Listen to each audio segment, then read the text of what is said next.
Good evening and welcome back to Evelina. Now, this evening will be an episode crowded with incident. Lots to cover, lots of plot development, lots of interest, lots of slightly dubious romantic relationship development. We'll see what you think of this. And perhaps a slightly longer episode than the ones we've had for the last couple of nights. Should also point out that while Mr. Villas has sent his rather negative letter, Evelina will not have received it yet because the post is rather slow in those days. I'm sure you cannot relate at all. Letter the 68th. Evelina to the Reverend Mr. Villas. Clifton, 28th September. Sweetly, most sweetly, have 2 days more passed since I wrote, but I have been too much engaged to be exact in my journal. Today has been less tranquil. It was destined for the decision of the important bet, and has been productive of general confusion throughout the house. It was settled that the race should be run at 5 o'clock in the afternoon. Lord Merton breakfasted here and stayed till noon. He wanted to engage the ladies to bet on his side in the true spirit of gaming without seeing the races. But he could only prevail on Lady Louisa, as Mrs. Selwyn said she never laid a wager against her own wishes, and Mrs. Beaumont would not take sides. As for me, I was not applied to. It is impossible for negligence to be more pointed than that of Lord Merton to me in the presence of Lady Louisa. But just before dinner I happened to be alone in the drawing-room, when his lordship suddenly returned, and coming in with his usual familiarity, he was beginning, "You see, Lady Louisa," but stopping short, "Pray, where's everybody gone?" "Indeed, I don't know, my lord." He then shut the door, and with a great alteration in his face and manner, advanced eagerly towards me and said, "How glad I am, my sweet girl, to meet you at last alone. By my soul, I began to think there was a plot against me, for I've never been able to have you a minute to myself." And very freely he seized my hand.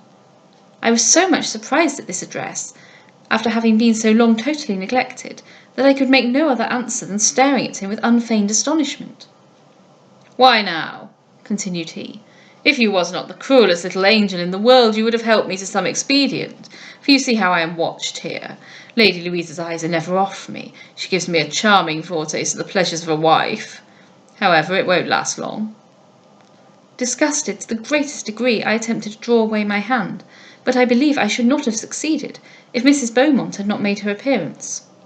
He turned from me with the greatest assurance and said, "How are you, ma'am? How is Lady Louisa? You see I can't live a moment out of the house." Could you, my dearest sir, have believed it possible for such effrontery to be in man? Before dinner came Mr. Coverley, and before 5 o'clock Mr. Lovell, and then some company. The place marked out for the race was a gravel walk in Mrs. Beaumont's garden, and the length of the ground 20 yards. When we were summoned to the course, the 2 poor old women made their appearance. Though they seemed very healthy for their time of life, they yet looked so weak, so infirm, so feeble, that I could feel no sensation but that of pity at the sight.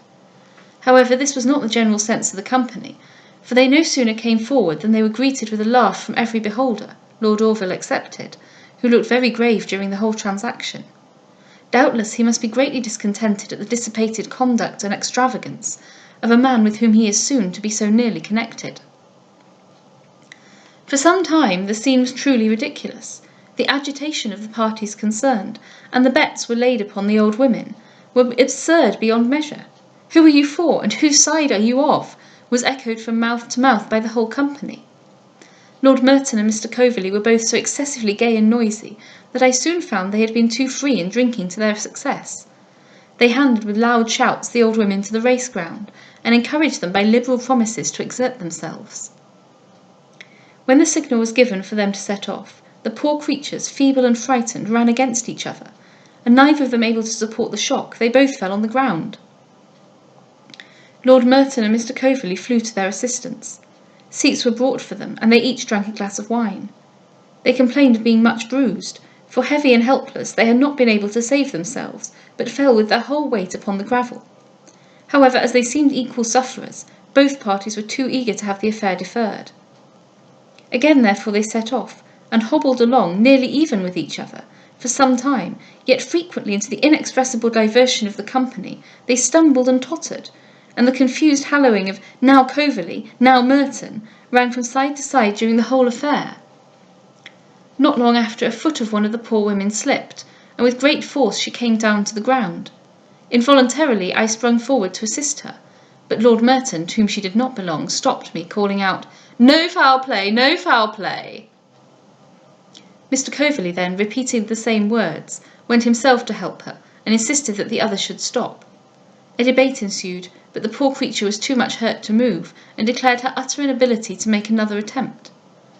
Mr. Coverley was quite brutal. He swore at her with unmanly rage, and seemed scarce able to refrain even from striking her.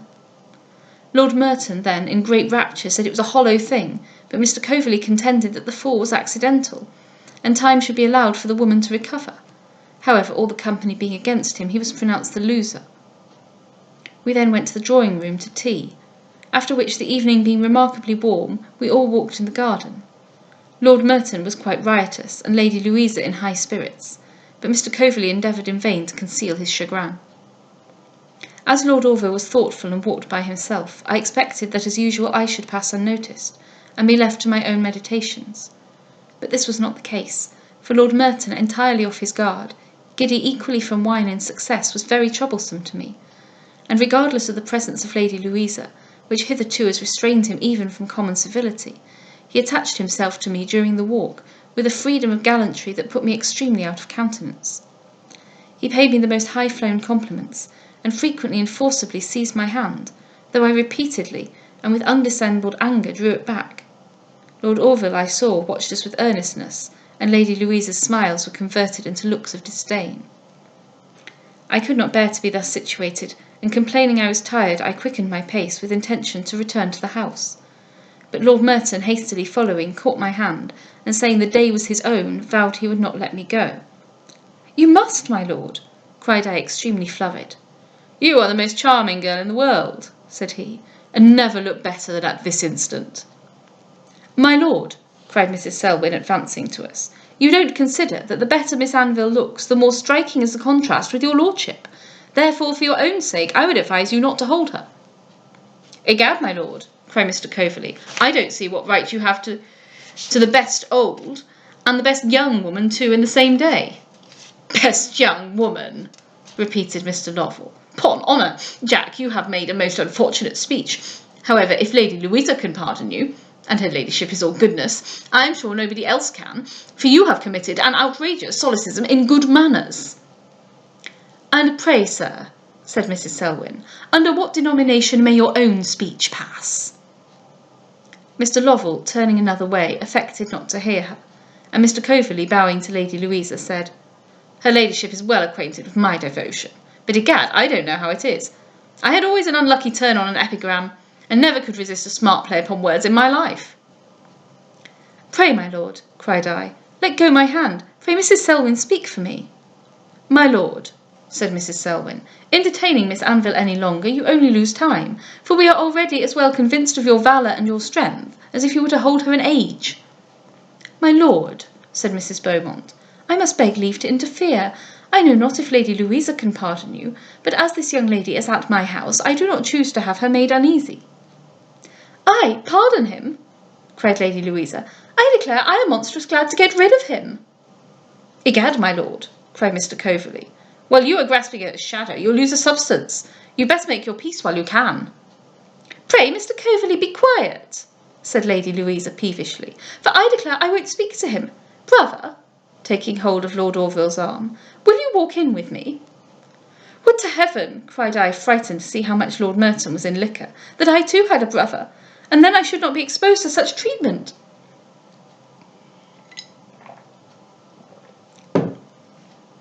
Lord Orville, instantly quitting Lady Louisa, said, "Will Miss Anville allow me the honour of taking that title?" And then, without waiting for any answer, he disengaged me from Lord Merton, and handing me to Lady Louisa, "Let me," added he, "take equal care of both my sisters," and then, desiring her to take hold of one arm, a lack of punctuation in the text. "Let me," added he, "take equal care of both my sisters," And then, desiring her to take hold of one arm, and begging me to make use of the other, we reached the house in a moment. Lord Merton, disordered as he was, attempted not to stop us. As soon as we entered the house, I withdrew my arm, and curtsied my thanks, for my heart was too full for speech. Lady Louisa, extremely hurt at her brother's condescension, and piqued extremely by Lord Merton's behaviour, silently drew away hers, and biting her lips with a look of infinite vexation, walked sullenly up the hall. Lord Orville asked her if she would not go into the parlour. "No," answered she haughtily, "I leave you and your new sister together." And then she walked upstairs. I was quite confounded at the pride and rudeness of this speech. Lord Orville himself seemed thunderstruck. I turned from him and went into the parlour. He followed me, saying, "Must I now apologise to Miss Anville for the liberty of my interference? Or ought I to apologise that I did not, as I wished, interfere sooner?" "Oh, my lord," cried I, with an emotion I could not repress, "it is from you alone I meet with any respect. All others treat me with impertinence or contempt." I am sorry I had not more command of myself, as he had reason just then to suppose I particularly meant his sister, which I am sure must have very much hurt him. "Good heaven," cried he, "that so much sweetness and merit can fail to excite the love and admiration so justly their due. I dare not express to you half the indignation I feel at this moment." "I am sorry, my lord," said I more calmly, "to have raised it, but yet, in a situation that calls for protection, to meet only with mortifications. Indeed, I am but ill-formed to bear them." "My dear Miss Anville," cried he warmly, "allow me to be your friend. Think of me as if I were indeed your brother, and let me entreat you to accept my best services, if there is anything in which I can be so happy as to show my regard, my respect for you." Before I had time to speak, the rest of the party entered the parlour, and as I did not wish to see anything more of Lord Merton, at least before he had slept, I determined to leave it. Lord Orville, seeing my design, said as I passed him, "Will you go?" Had not I best, my lord?" said I. "I am afraid," said he, smiling, "since I must now speak as your brother, I am afraid you had. You see you may trust me, since I can advise against my own interest." I then left the room, and have been writing ever since, and methinks I can never lament the rudeness of Lord Merton, as it has more than ever confirmed to me the esteem of Lord Orville. I mean, I get it. I do. But it's a bit weird, isn't it? We continue. Letter the 69th. Evelina in continuation. 30th September. Oh, sir, what a strange incident have I to recite! What a field of conjecture to open! Yesterday evening we all went to an assembly. Lord Orville presented tickets to the whole family, and did me the honour, to the no small surprise of all here, I believe, to dance with me. But every day abounds in fresh instances of his condescending politeness, and he now takes every opportunity of calling me his friend and his sister. Lord Merton offered a ticket to Lady Louisa, but she was so much incensed against him that she refused it with the utmost disdain. Neither could he prevail on her to dance with him. She sat still the whole evening, and deigned not to look at or speak to him. To me her behaviour is almost the same, for she is cold, distant, and haughty, and her eyes express the greatest contempt. But for Lord Orville, how miserable would my residence here make me! We were joined in the ball-room by Mr. Coverley, Mr. Lovell, and Lord Merton, who looked as if he was doing penance, and sat all evening next to Lady Louisa, vainly endeavouring to appease her anger. Lord Orville began the minuets. He danced with a young lady who seemed to engage the general attention, as she had not been seen here before. She is pretty, and looks mild and good-humoured. "Pray, Mr. Lovell," said Lady Louisa, "who is that?" "Miss Belmont," answered he, "the young heiress. She came to the Wells yesterday." Struck with the name, I involuntarily repeated it, but nobody heard me. "What is her family?" said Mrs. Beaumont. "Have you not heard of her, ma'am?" cried he. "She is the only daughter and heiress of Sir John Belmont." Good heaven! How did I start? The name struck my ear like a thunderbolt. Mrs. Selwyn, who immediately looked at me, said, "Be calm, my dear, and we will learn the truth of all this." Till then I had never imagined her to be acquainted with my story. but she has since told me that she knew my unhappy mother and was well informed of the whole affair. She asked Mr. Lovell a multitude of questions, and I gathered from his answers that this young lady was just come from abroad with Sir John Belmont, who was now in London, that she was under the care of his sister, Mrs. Patterson, and that she would inherit a considerable estate. I cannot express the strange feelings with which I was agitated during this recital. What, my dearest sir, can it possibly mean? Did you ever hear of any after marriage? Or must I suppose that while the lawful child is rejected, another is adopted? I know not what to think. I am bewildered with the contrariety of ideas. When we came home, Mrs. Selwyn passed more than an hour in my room conversing on this subject. She says that I ought instantly to go to town, find out my father, and have the affair cleared up. She assures me I have too strong a resemblance to my dear though unknown mother to allow of the least hesitation in my being owned when once I am seen. For my part, I have no wish to act but by your discretion. I cannot give any account of the evening, so disturbed, so occupied am I by this subject, that I can think of no other. I have entreated Mrs. Selwyn to observe the strictest secrecy, and she has promised she will. Indeed, she has too much sense to be idly communicative. Lord Orville took notice of my being absent and silent, but I ventured not to entrust him with the cause. Fortunately, he was not at the party at the time Mr. Lovell made the discovery. Mrs. Selwyn says that if you approve my going to town, she will herself accompany me. I had 1,000 times rather ask the protection of Mrs. Mervyn, but after this offer that will not be possible. Adieu, my dearest sir. I am sure you will write immediately, and I shall be all impatience till your letter arrives.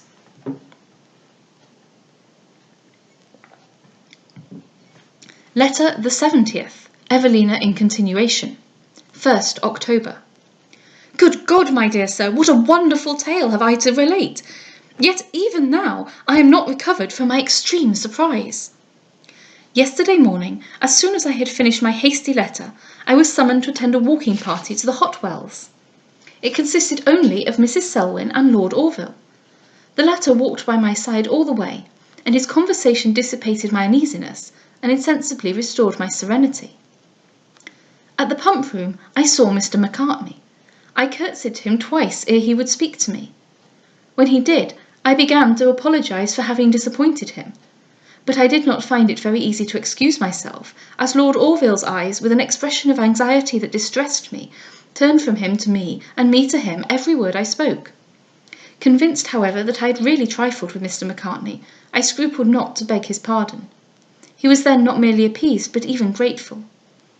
He requested me to see him to-morrow, but I had not the folly to be again guilty of an indiscretion, which had already caused me so much uneasiness, and therefore I told him frankly that it was not in my power at present to see him, but by accident, and to prevent his being offended, I hinted to him the reason I could not receive him as I wished to do. When I had satisfied both him and myself upon this subject, I turned to Lord Orville, and saw with concern the gravity of his countenance. I would have spoken to him, but knew not how. I believe, however, he read my thoughts, for in a little time, with a sort of serious smile, he said, "Does not Mr. Macartney complain of his disappointment?" "Not much, my lord." "And how have you appeased him?" Finding I hesitated what to answer, "Am I not your brother?" continued he, "and must I not inquire into your affairs?" "Certainly, my lord," said I, laughing. "I only wish it were better worth your lordship's while." "Let me then make immediate use of my privilege. When shall you see Mr. Macartney again?" "Indeed, my lord, I can't tell." "But do you know that I shall not suffer my sister to make a private appointment?" "Pray, my lord," cried I earnestly, "use that word no more. Indeed, you shock me extremely." "That would I not do for the world," cried he. "Yet you know not how warmly, how deeply I am interested, not only in all your concerns, but in all your actions." This speech, the most particular one Lord Orville had ever made to me, ended our conversation at that time, for I was too much struck by it to make any answer. Soon after, Mr. Macartney, in a low voice, entreated me not to deny him the gratification of returning the money. While he was speaking, the young lady I saw yesterday at the assembly with a large party entered the pump room. Mr. Macartney turned as pale as death, his voice faltered, and he seemed not to know what he said. I was myself almost equally disturbed by the crowd of confused ideas that occurred to me. Good heaven, thought I, why should he be thus agitated? Is it possible this can be the young lady he loved? In a few minutes we quitted the pump room, and though I twice wished Mr. Macartney good morning, he was so absent he did not hear me. We did not immediately return to Clifton, as Mrs. Selwyn had business at a pamphlet shop. While she was looking at some new poems, Lord Orville again asked me when I should see Mr. Macartney. "Indeed, my lord," cried I know not, but I would give the universe for a few moments' conversation with him." I spoke this with a simple sincerity, and was not aware of the force of my own words. "The universe!" repeated he. "Good God, Miss Anville, do you say this to me?" "I would say it," returned I, "to anybody, my lord." "I beg your pardon," said he in a voice that showed him ill-pleased. "I am answered." "My lord," cried I, "you must not judge hardly of me. I spoke inadvertently. But if you knew the painful suspense I suffer at this moment, you would not be surprised at what I have said." "And would a meeting with Mr. Macartney relieve you from that suspense?" "Yes, my lord. 2 words might be sufficient." "Would to heaven," cried he after a short pause, "that I were worthy to know their import." "Worthy, my lord? Oh, if that were all, your lordship would ask nothing should not be ready to answer. If I were but at liberty to speak, I should be proud of your lordship's inquiries. But indeed I am not. I have not any right to communicate the affairs of Mr. Macartney. Your lordship cannot suppose I have." "I will own to you," answered he, "I know not what to suppose. Yet there seems a frankness even in your mystery, and such an air of openness in your countenance, that I am willing to hope." He stopped a moment, and then added, "This meeting, you say, is essential to your repose." "I did not say that, my lord, but yet I have the most important reasons for wishing to speak to him." He paused a few minutes, and then said with warmth, "Yes, you shall speak to him. I will myself assist you. Miss Anville, I am sure, cannot form a wish against propriety.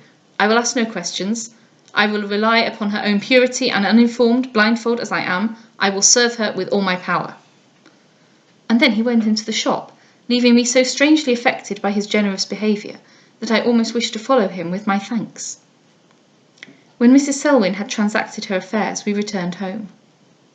The moment dinner was over, Lord Orville went out, and did not come back till just as we were summoned to supper. This is the longest time he has spent from the house since I have been at Clifton, and you cannot imagine, my dear sir, how much I missed him. I scarce knew before how infinitely I am indebted to him alone for the happiness I have enjoyed since I have been at Mrs. Beaumont's. As I generally go downstairs last, he came to me the moment the ladies had passed by, and said, "Shall you be at home tomorrow morning?" "I believe so, my lord." "And will you then receive a visitor for me?" "For you, my lord?" "Yes. I have made acquaintance with Mr. Macartney, and he has promised to call upon me tomorrow about 3 o'clock. And then, taking my hand, he led me downstairs. "Oh, sir, was there ever such another man as Lord Orville?" "Yes, one who now resides at Berry Hill." This morning there has been a great deal of company here, but at the time appointed by Lord Orville, doubtless with that consideration, the parlour is almost always empty, as everybody is dressing. Mrs. Beaumont, however, was not gone upstairs, when Mr. Macartney sent in his name. Lord Orville immediately said, "Beg the favour of him to walk in. You see, madam, that I consider myself at home." "I hope so," answered Mrs. Beaumont, "or I should be very uneasy." Mr. Macartney then entered.